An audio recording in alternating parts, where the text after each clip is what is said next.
All right, we've got a nice group showing up here. We're about 5:01. I'm going to give it just a couple extra seconds. We've got people coming in from the waiting room.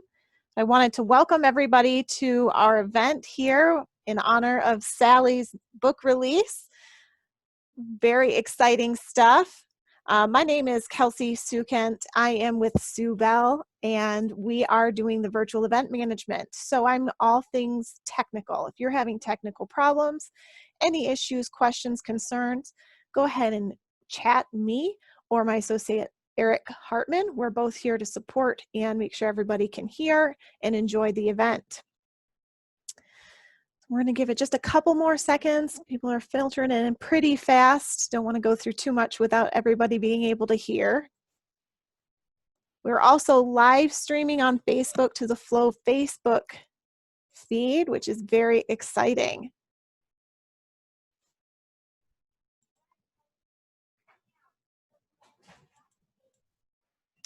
All right. Okay, so we'll get started. Thank you again, everybody, for joining with us in this virtual event, exploring the best part of us.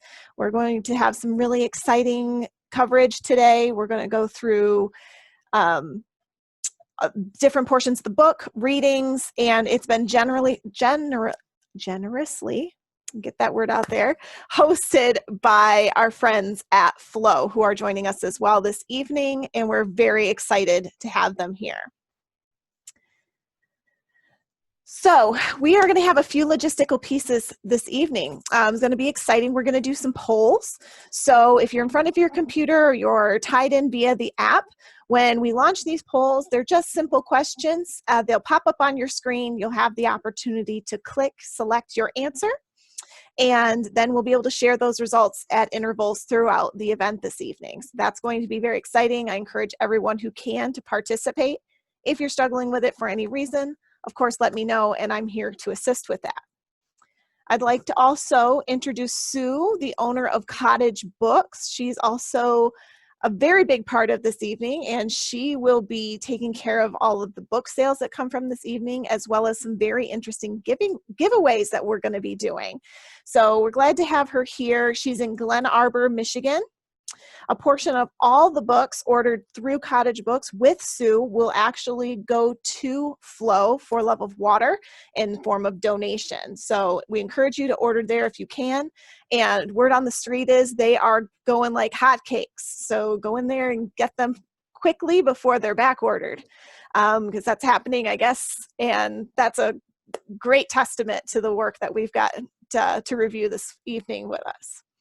At this time, I'd like to introduce you to Dave Dempsey. I'm going to unmute Dave here, and Sally Cole-Misch. So, of course, she's our lady of the hour. Dave has helped to shape conservation and the Great Lakes policies over the last 30 years. He's been in positions such as the environmental advisor to Michigan Governor James Blanchard, executive director of the Michigan Council on Environmental Equality, the communications director of Conservation Minnesota, and senior policy advisor to the International Joint Commission, and now for Flow for Love of Water. Dave is also an author himself and a co-author of more than 10 books about the lakes, environmental policy, Michigan writers, and a biography of our previous Michigan governor, William Milliken. In 2009, he was awarded Michigan Author of the Year by the Michigan Center for the Book and Michigan Library Association, as well as Sleeping Bear Press. Now, Sally is our lady of the hour. The best part of us is her debut novel, and that's why this event is so exciting. We're so glad that you could all be here with us. She started writing this book as part of Stanford University's certification program in fictional writing. But throughout her 30-year career, she's really focused on communications and communicating the essential connection between nature and particularly as a Great Lakes journalist. So the Great Lakes are close to her heart. She's been a public affairs officer for the International Joint Commission and a board member of the East Michigan Environmental Action Council throughout her career and through her existing consulting company. Dave and Sally met through their work, and they have shared writing, ideas for stories, and of course, a commitment to the Great Lakes area and the Great Lakes that they are for several years now. So we're so excited to have you both here.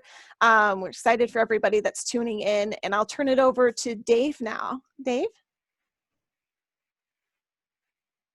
Thank you, Kelsey. It's great to be here tonight. I just want to issue one warning, and that is I have a dog next to me, and he may bark at any time. But hopefully he's sedated with all the treats I gave him. Sally, it's great to be here with you. It's been a big day, been a long time coming, and I really enjoyed the novel. I'd like you just to start by telling us a little bit about the storyline. Sure, great. Thanks, Dave. So great to see you, and so great to have Fitz next to you as well. That's awesome. The best part of us tells the story of a family's connection with each other, with nature, and with their family cottage island in Northern Ontario. It's a story of how their best of intentions turn out to unintended consequences and the worst of outcomes, and whether years later they can decide to risk everything and see if those connections still remain. I've been looking at the reviews for this book. They're amazingly positive and generous. How do you feel about the reception so far?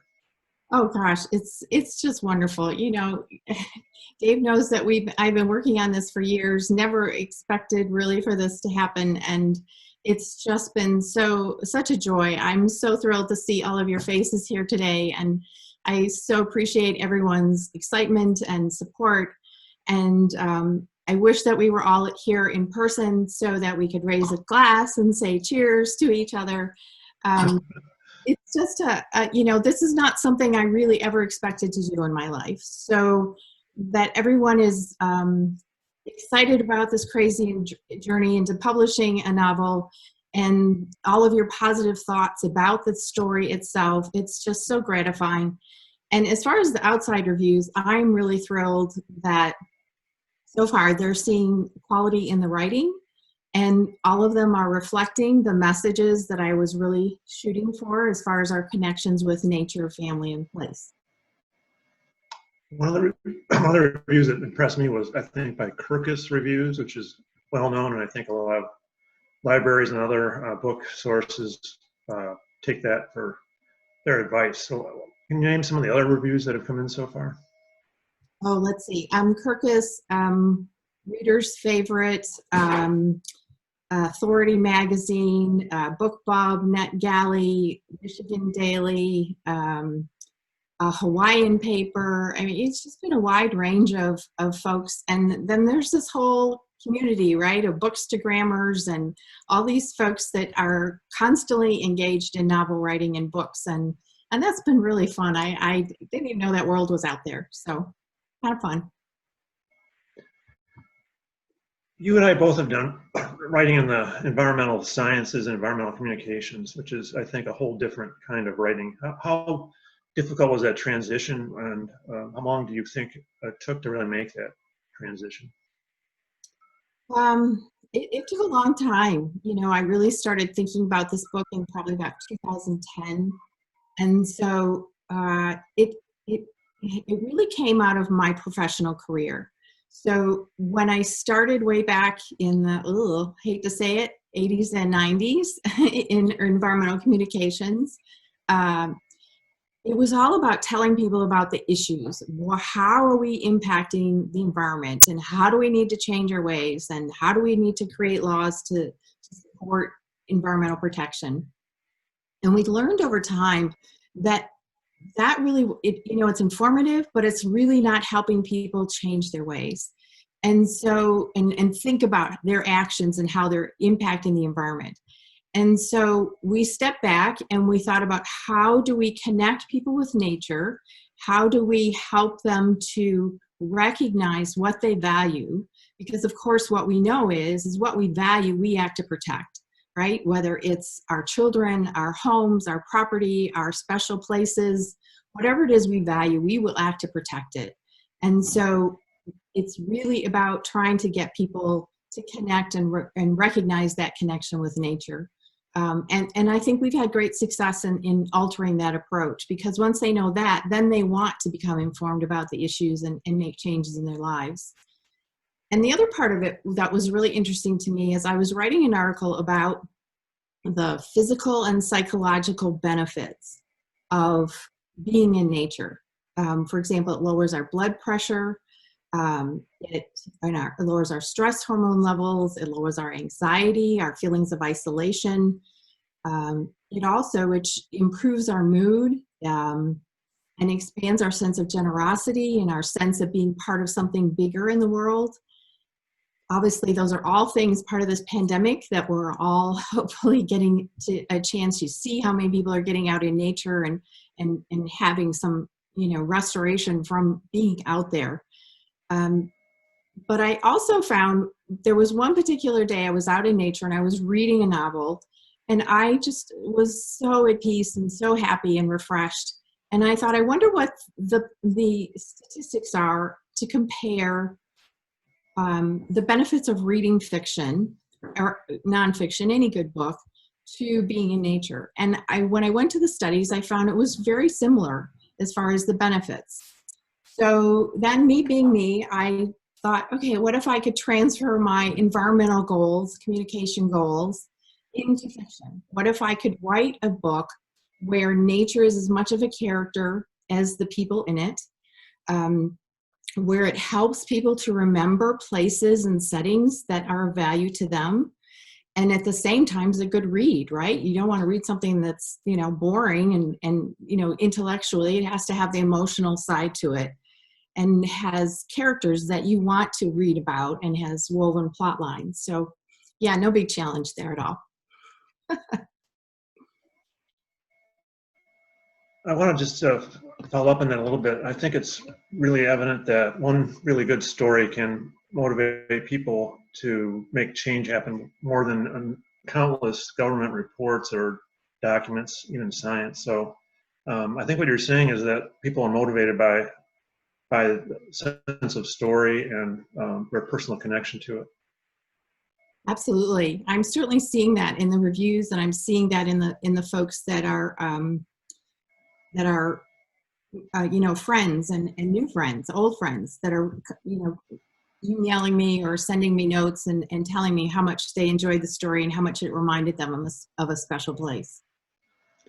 Yeah, place is the center of your book. I mean, I felt like the place that you described was as much a character as the people in it. It was very vivid, very well sketched out, and powerful. So can you tell us a little bit about that place, whether in your imagination or reality? Sure. So the Stanford program that Kelsey talked about earlier that I was part of, they encourage you to ground your story in one thing that you know well. So I chose place or setting. It could be the plot, it could be the characters, whatever. I chose setting because I was fortunate enough to spend all of my childhood summers in this region, in Northern Ontario. And so I can close my eyes, I can remember it. You know, it's just, this is how, you know, a place and nature just gets into your heart, right? And so it was easy for me to choose that place. I also knew, you know, you and I both have such incredible respect and value for the Great Lakes. I just couldn't imagine writing a story that wasn't based in the Great Lakes region. You know, I want to emphasize that the plot, the characters, all of that's fiction.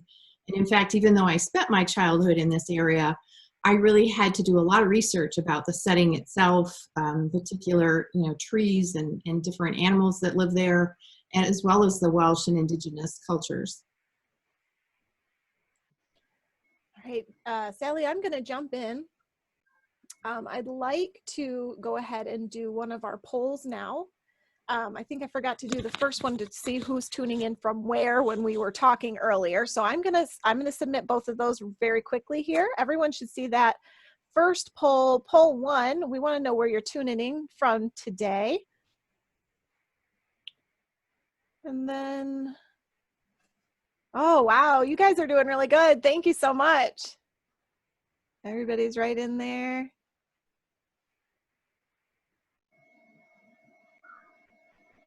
All right, just about everybody has already voted in. You guys are quick on the draw. Good job. So we're going to stop that poll and we're going to go with characters. So if you've already read the book, who is your favorite character? We'd like to talk about that. We're launching that poll now.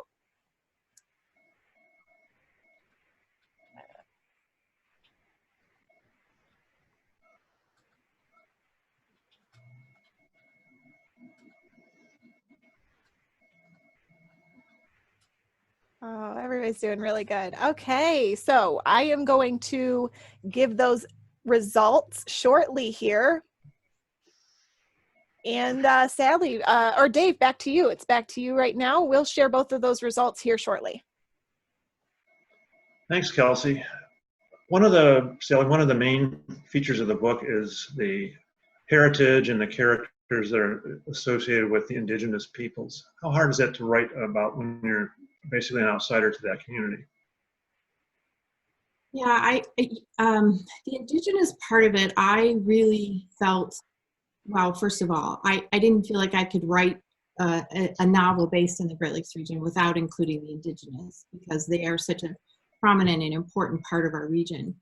And it also is true to life, because the Indigenous First Nations do live in that region. I also chose Wales as an alternate part, just to add the extra strength of Tide and Nina's relationship with the island, because as folks who came over after World War II, that's very similar to a lot of the folks who came across after World War II. And I thought Wales was similar geography of Northern Ontario, but also it's something different, right, than, you know, traditional English or German or other, something was kind of interesting to learn about Welsh culture. But when we talk about the Indigenous, I also chose to write characters based on a range of how closely they connected to nature. And when you think about the Indigenous culture, you really can't think of anyone that has a closer connection with nature than their philosophy.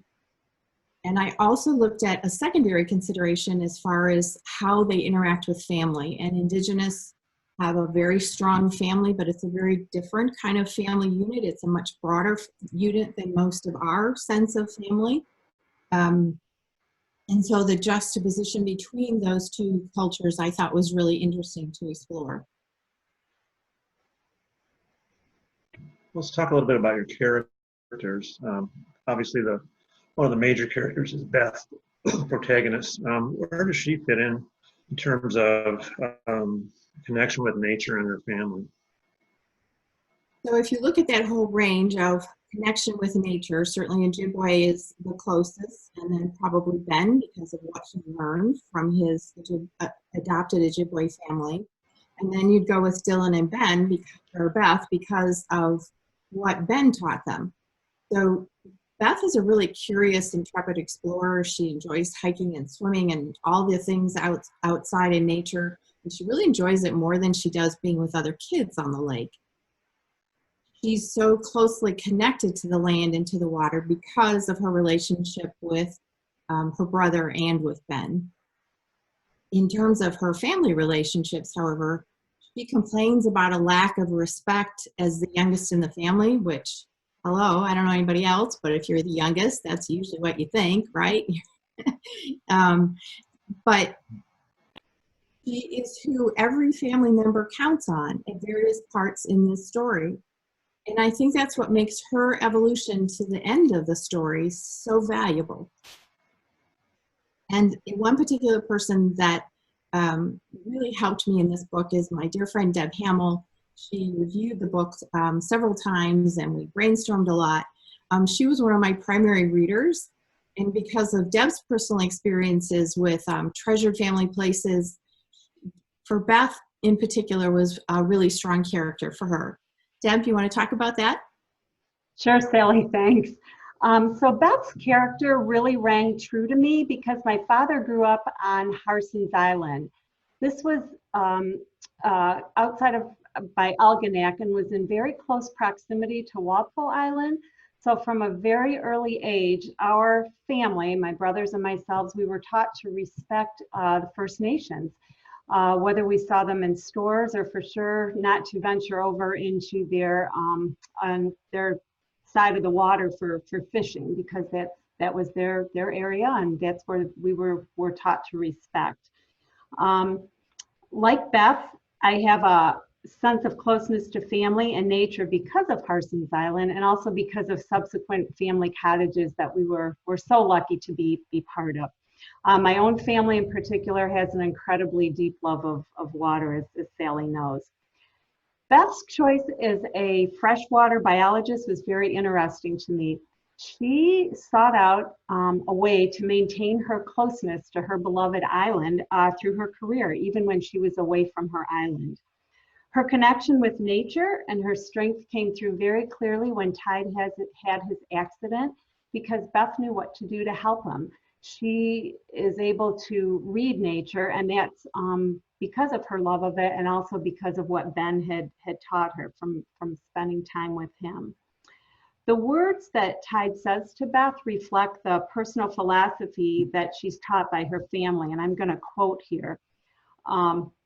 We shine a million times in our lives, but we may not recognize when it happens, unless we shine so brightly that others notice and celebrate our good fortune, our kindness, or our success. But we have to believe that Just like these fireflies, our glowing has value and meaning, even if no one sees it but us. That's one of my favorite quotes from the book, and I also really like that Tide calls her my firefly when in reference to the accident that happened. So Thank you so much, Deb. I wanted to jump in really quickly and show the results of our polls.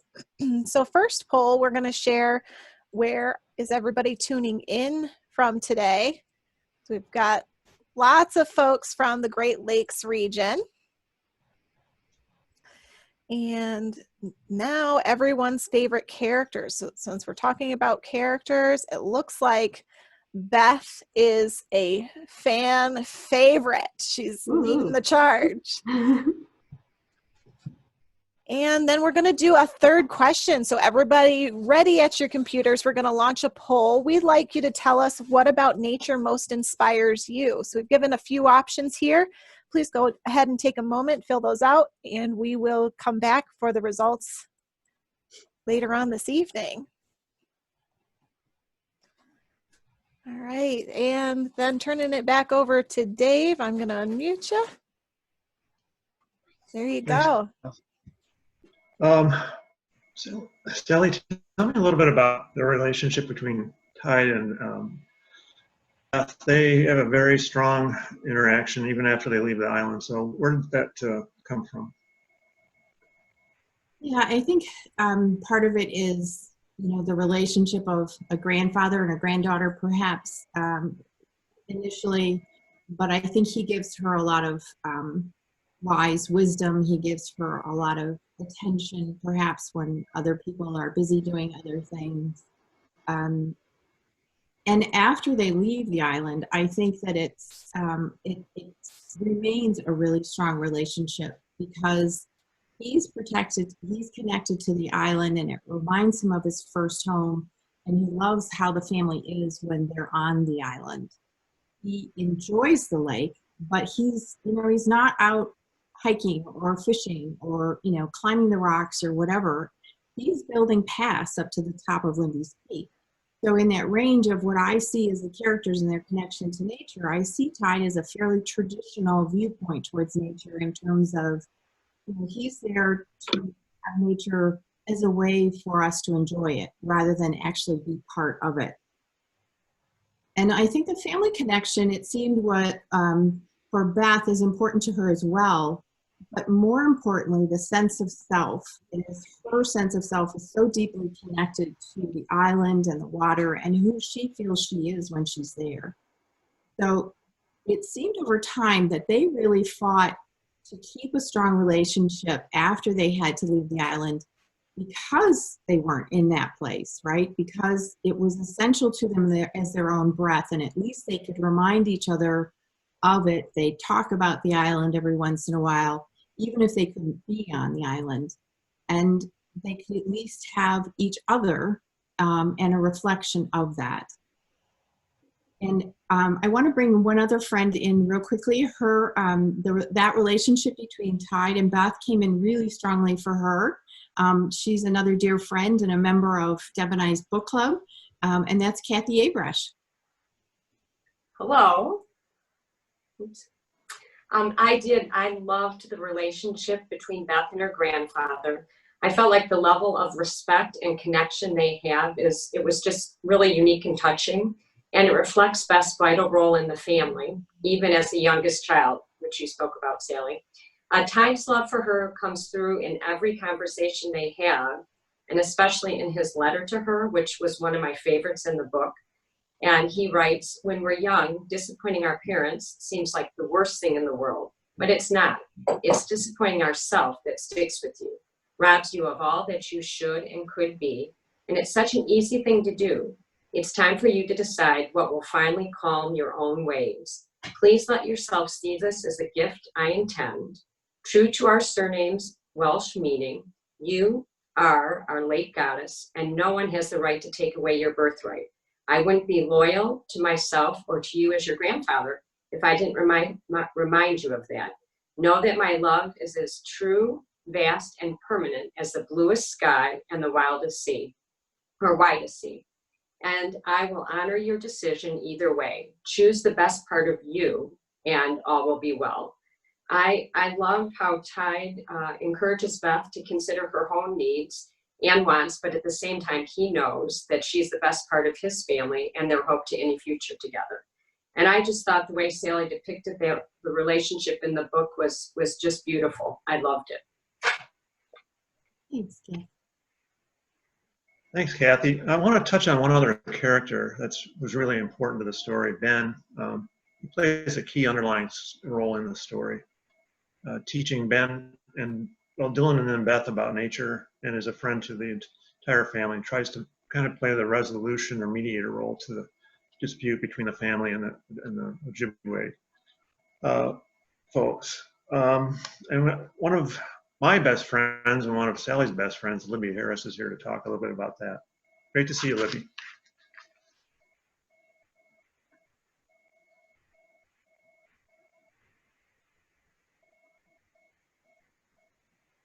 Okay, good.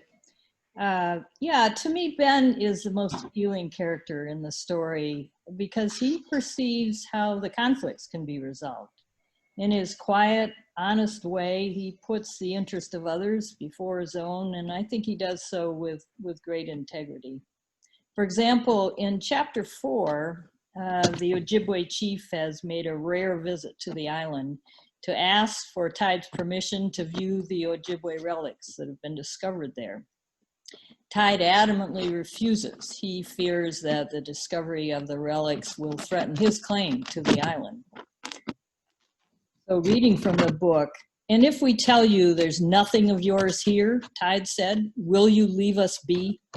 The chief's back stiffened and Ben stepped forward.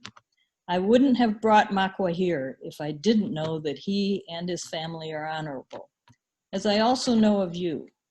I stake my friendship both ways, knowing both families will be honest and fair." Ben reveals what he knows when he must, and he's risking the regard of others when he does so. When he raises the valid question of whether anyone can own a piece of nature, we know he's the right person to raise that question. And I would love to know how he would answer. I would too, Libby. That would be a great question to write that and see what I could come up with, what he might spill out. If you've read the acknowledgments, I just want to real quickly say, you know, all of these dear friends here today, I so appreciate all of their help pulling this off today. And Libby in particular, Libby, we must have spent hundreds of hours brainstorming this novel as we went on our multi-week walks. And I think you probably reviewed the ending 20 times at least to make sure it was true to the story and to the characters. So thank you very much. All right, and now it's time to share the results of our latest poll. So reminding you of the question, it was, what in nature most inspires or refreshes you? Sharing those results now. Looks like a good many of us enjoy the water. Thank you, everybody, for continuing to participate in these polls. It's a lot of fun to get your opinions on everything here. We've got a final question here. And as a reminder, we are going to have a Q&A section of our meeting today. So if you have questions for Sally or anyone from Flow, please start putting those in the chat bar. We will make sure we get to as many of those as possible. So we're going to ask the final question of the polls.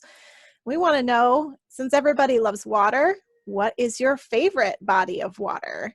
We're going to leave this open for a little bit. And then, Dave, I'm going to hand it back over to you. I was just casting my vote there, sorry. Oh, no, that's all right. You know, as a writer, Sally, it's always interesting to me, and I hope to your audience, to find out the process of writing. You first mentioned this project to me, I think, 4 or 5 years ago. Could you talk a little bit about how it came from an idea to an actual book? Well, you know, it started with that whole idea way back when, probably at least 10 years ago, if not more. And then it just kind of played in my mind. And I knew that because of my professional training, I live by deadlines. So I knew that I wasn't going to get anything written if I didn't have someone pushing me. So I enrolled in a semester-long program through something in New York, and the professor was great, the students were great. I got a sense of how you constantly critiquing each other for different scenes that you would write, but it was only one semester. And so, after the end of it, I thought, okay, I don't have a clue how to write fiction. I need to find something else to do this. So I enrolled in the Stanford program. A friend had told me about that, and it was a 3-year master's program. I started in fall of 2013. All of the semesters were taught by award-winning authors. We had students from a lot of different countries who brought amazing writing and storylines and characters, and it was just a joy to work with all of them, to get to know them, to do our weekly critiques together, and we learned about every essence, every element of fiction. In every semester we learned something different. And it was really one of my most cherished learning experiences, I think, was that whole experience. And in the process, I gained some amazing friends and writing partners as well. By the time I graduated in 2016, I think I had a pretty good first draft, thanks to my final professor, Angela Newman, who went way above and beyond and edited the entire first draft and really gave me the encouragement to keep going, writing, editing.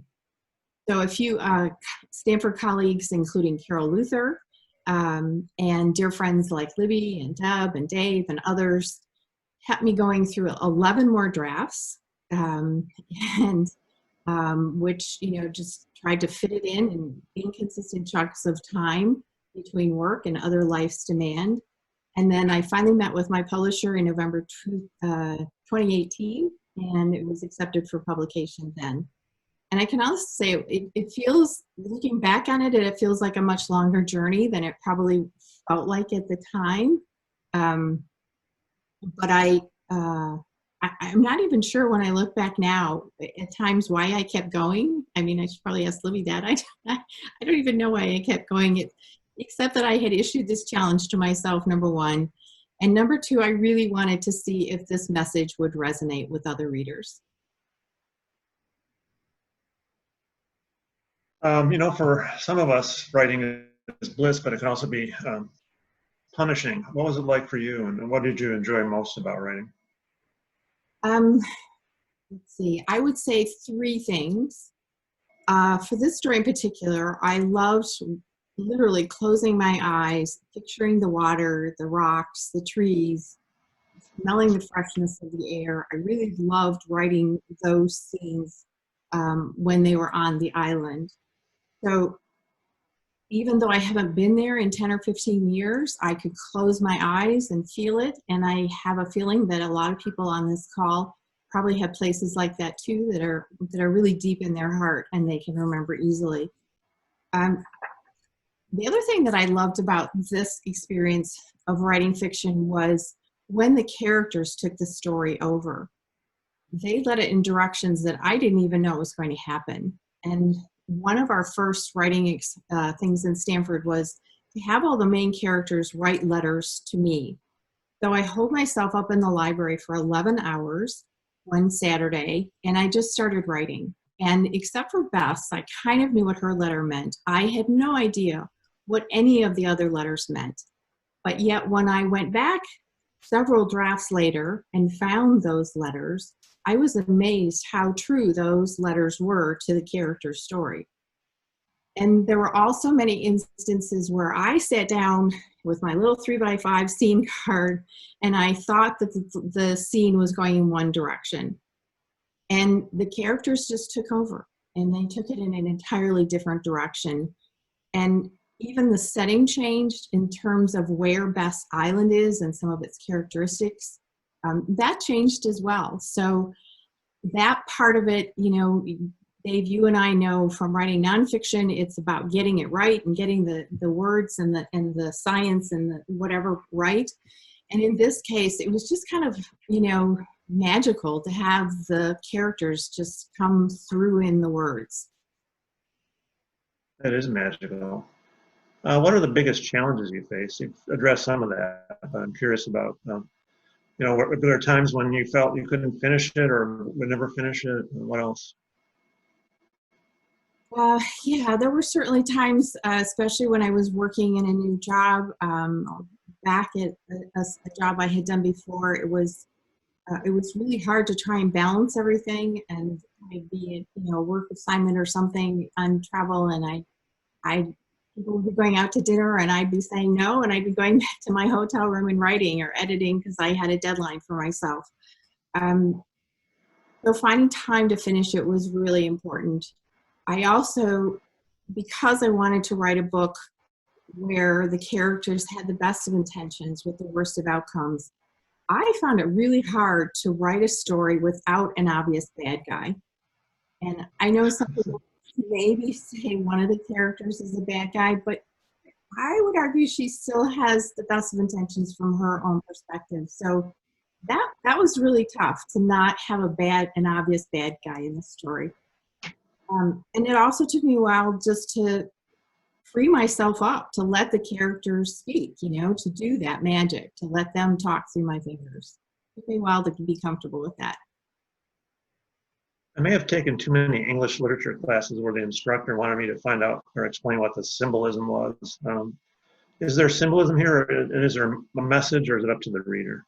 I'm seeing some of the chats, and I'm really eager to hear about the messages that resonated with other people on the call. I think first and foremost for me, I hope that people are immersed in the beauty of nature in this part of the Great Lakes. I hope that it helps them to remember, someplace special to them in nature, or what in nature they really value, and to recognize that we are as interconnected with nature as we are with our families and friends, and it's all important. So that if we recognize and care for nature, we're also, in a sense, caring for ourselves. I also hope that they feel hopeful when they turn the last page, that what's essential can't be lost or buried, and that when we're loyal to ourselves is when we find the best part of ourselves. Other reviewers have called it a cautionary tale for secrets. And I think some people have said it has broadened their definition of home. For me, I'm eager to learn how to make red wine.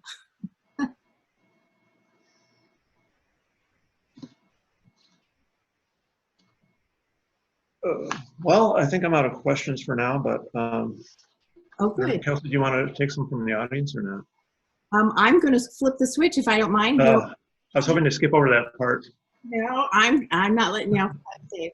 I'm going to flip the switch here because I want to ask your perspective about writing, Dave. You have such an amazing career of amazing writing of the highest standard about Great Lakes policy and communications. I've had the joy of working with you for so many years. And some of your books, like On the Brink, The Great Lakes in the 21st Century, Superior Shores, and others, they just provide such a wealth of information for all of us about your experience in policy and what your predictions are for the future. But I was really intrigued by your latest book, Last Summer on Lake Huron, which was really included a lot of information. I learned a lot about Lake Huron, but it also was very personal and introspective in a certain way. So that's kind of close to fiction. I wondered how did you feel about writing that, and any messages you feel from that book?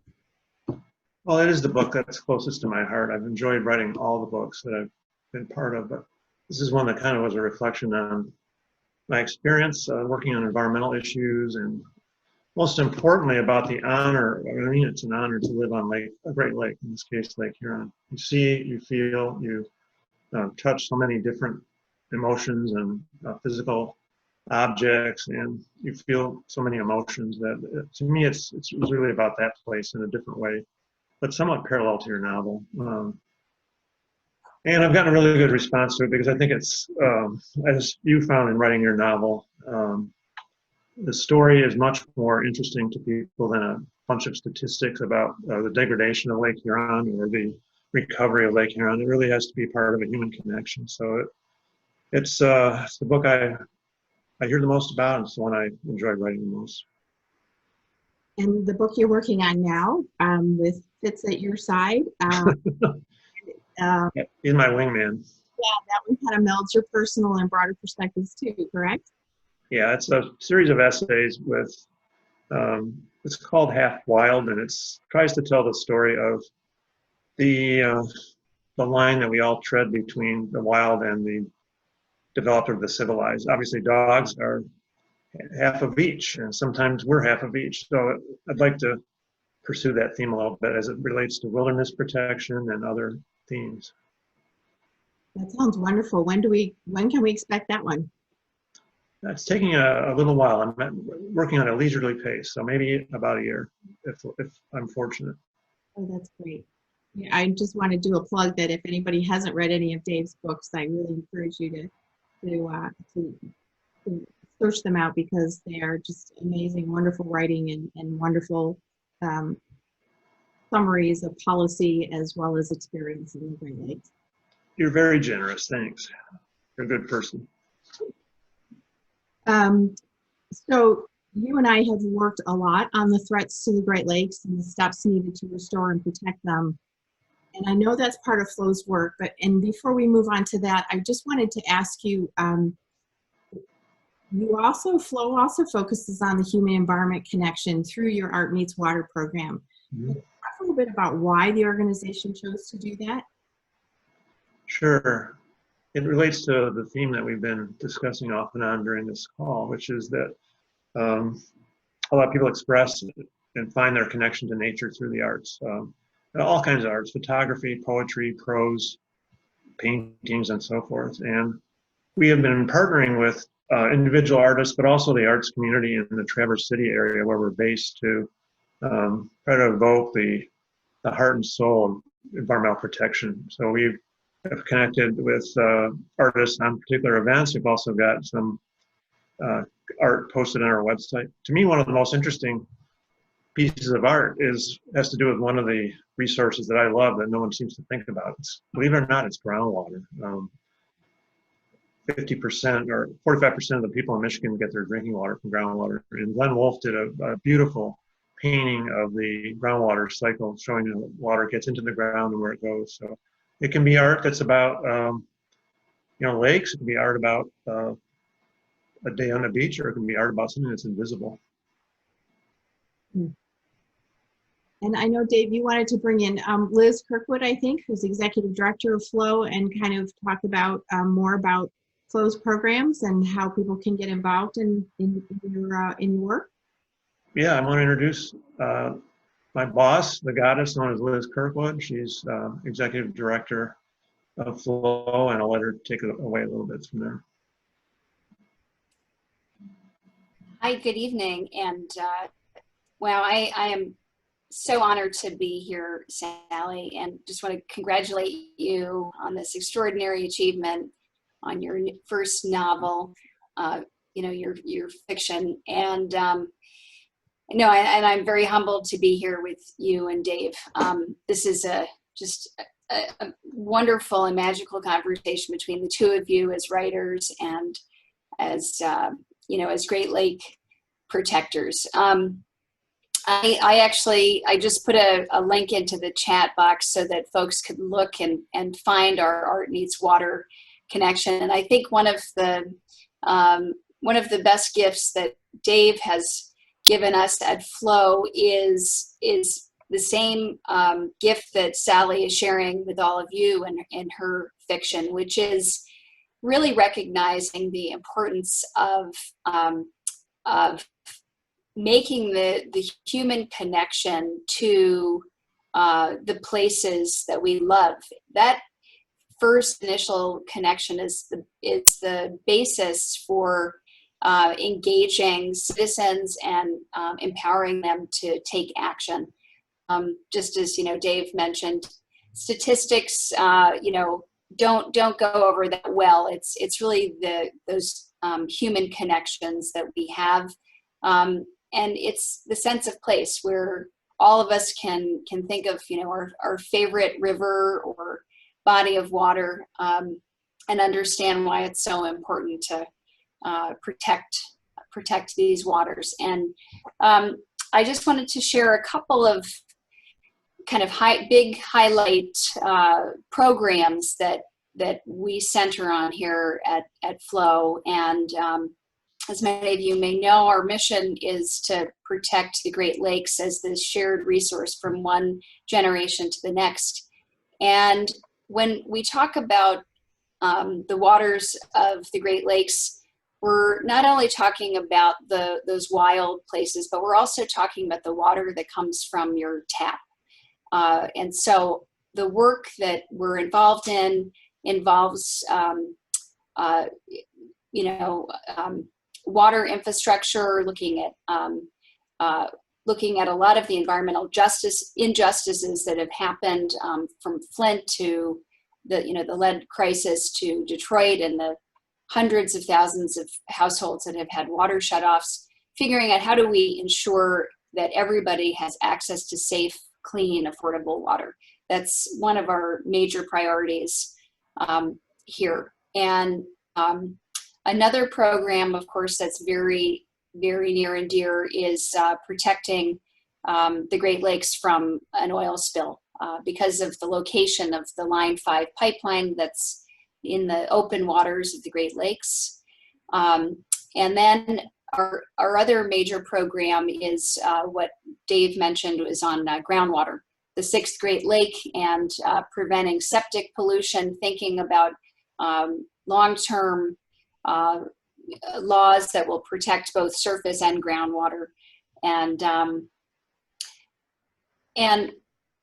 there are so many threats to the Great Lakes, from CAFO pollution, the concentrated animal feeding operations, and the algal blooms, open net pen aquaculture, and many other issues. And those are issues that we continue to monitor and stay involved in. And the last thing I just want to say is that in order to do this work, it's really about the partnerships and the allies that we have, because this work is challenging, and these are big problems that require linking arms and connecting with partners from the state, but also throughout the region and nationally. And the last thing I'll say is that our partners, our Indigenous partners, have been with us from the very beginning on every program that we are involved in, whether it's challenging Nestle's water permit to challenging Line 5's pipeline or tunnel permits. And that's kind of the fabric and the DNA of who we are.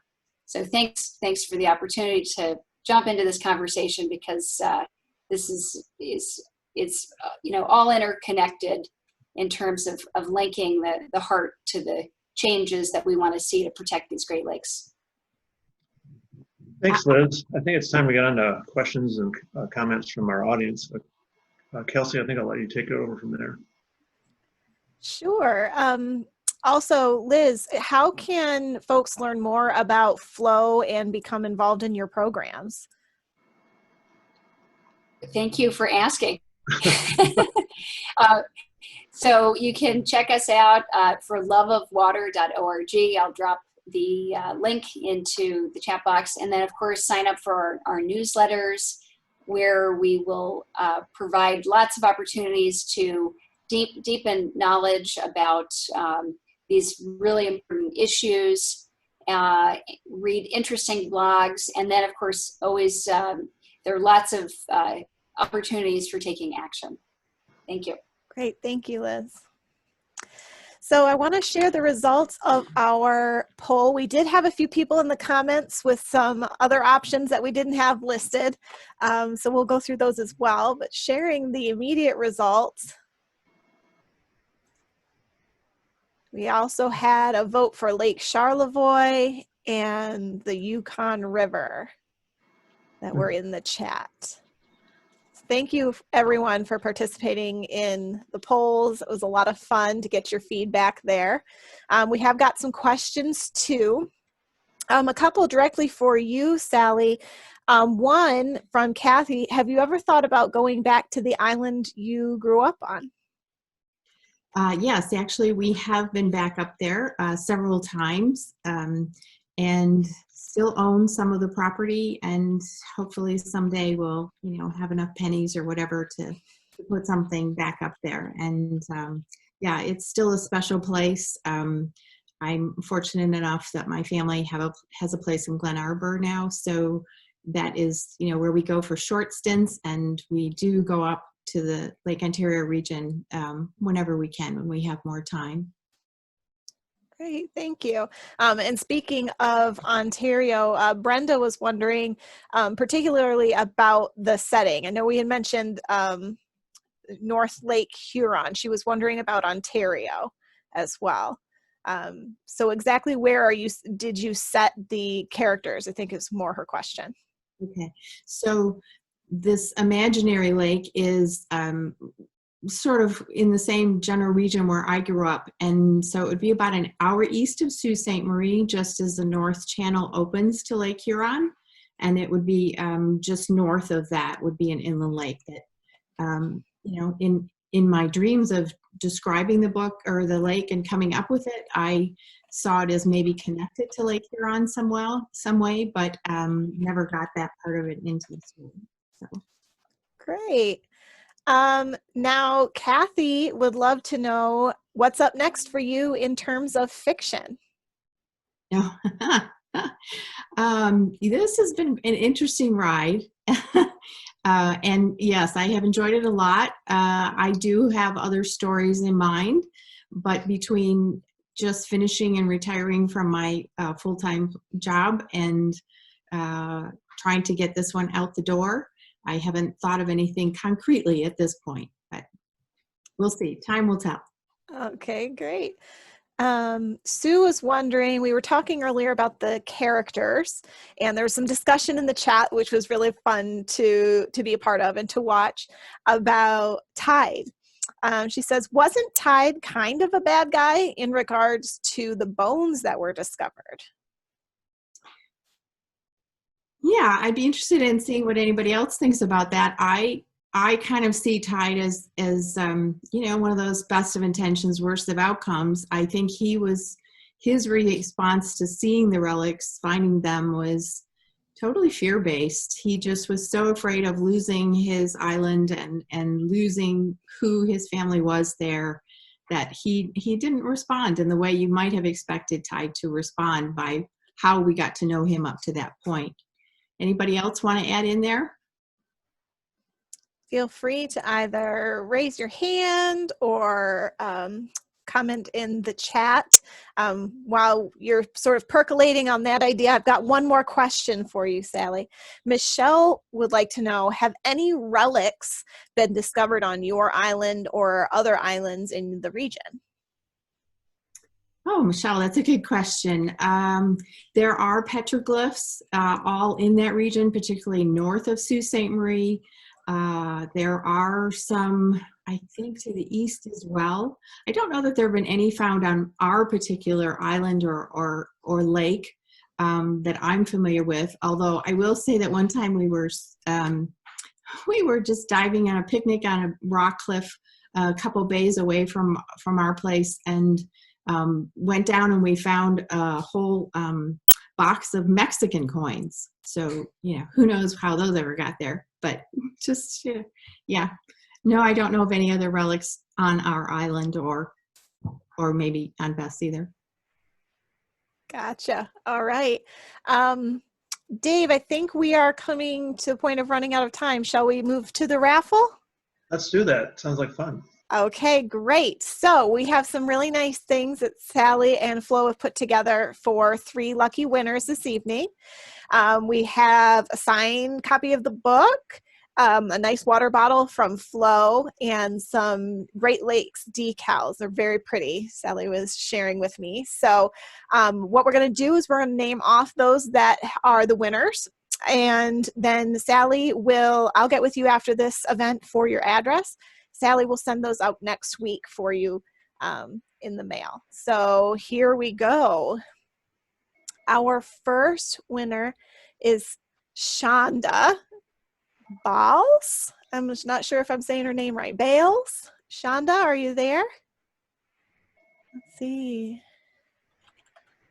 Oh, looks like Shonda might have left us already. So somebody else is up for, how about Brenda Drinkwalter? Brenda, are you here? I saw you earlier. You asked some questions. Ah, there she is. Hi, Brenda. Congratulations. All right, great. And our next winner is Ann Thomas. Ann, are you there?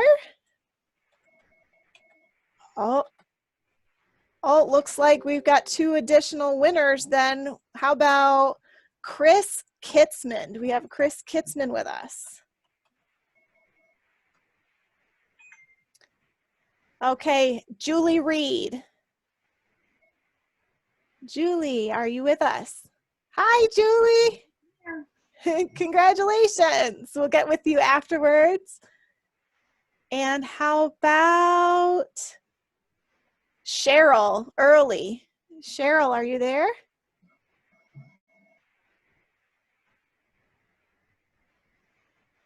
Let's see, Cheryl. There she is. Hi, Cheryl. Congrats. We'll get those sent out to you. Thank you, everybody. Dave, I'm going to turn it back over to you for final comments. Ooh, On behalf of Flo and everybody who's participated in this conversation, I want to thank you for taking some time to learn about one of my favorite books by Sally Cole-Misch. And Sally, I was wondering if you had any final thoughts you want to share with us. Sure, Dave, thanks. I just want to encourage all of you to really think about going to Flo's website. They do amazing work. As someone who's advocating for our precious Great Lakes every day, I'm just so amazed and so honored that they wanted to host this event. I also want to thank all of you. I see so many dear friends out there, and I'm really thrilled and thankful that you're with us. The good news is that the novel sold out in its first week of printing. Oh, that's great. Which is awesome. The bad news is that you will see, like for Cottage Bookshop, luckily Sue bought has an entire case. So I know for US folks, I know she has books available, and remember that all the proceeds from sales by Cottage Bookshop of my book through October will go to Flo. So I'd really encourage you, if you are purchasing one, if you have friends that are purchasing one, if you have a book club that would like to, that you think that might enjoy the book, and I'd be happy to talk with them. Just ways to share the word about the book. I know you can get the book from Cottage Bookshop, and hopefully the backlist will be over soon, and we'll be able to get books out to everyone as well. I know Canada is having a little bit more problem with things. Some people from Amazon.ca, I saw the notes in the chat, some from Amazon are getting them and some from Indigo are getting them, and it doesn't seem to have any consistency.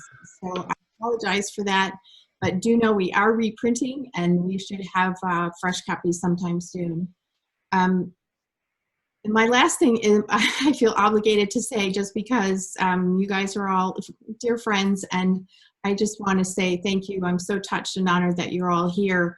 And my publicist is urging me to tell you that almost 4 million books are published every year. And so if you consider sharing the book with others to expand its reach, posting stars or reviews on Amazon, that all, I guess, helps people to find out about the book more. And calling your local library to encourage them to stock it and to consider it in their book club. These are all ways to help spread its message and to hopefully get it into folks who might enjoy it. So with that, I'm just going to say a huge thanks to all of you for being here, and a special thanks to Liz and everyone at Flo, to Dave, to Libby, Kathy, Deb, Sue, and Kelsey, and thanks to all of you. It really means a lot. Thanks, everyone. Have a good night. Thanks, Sally. Congrats.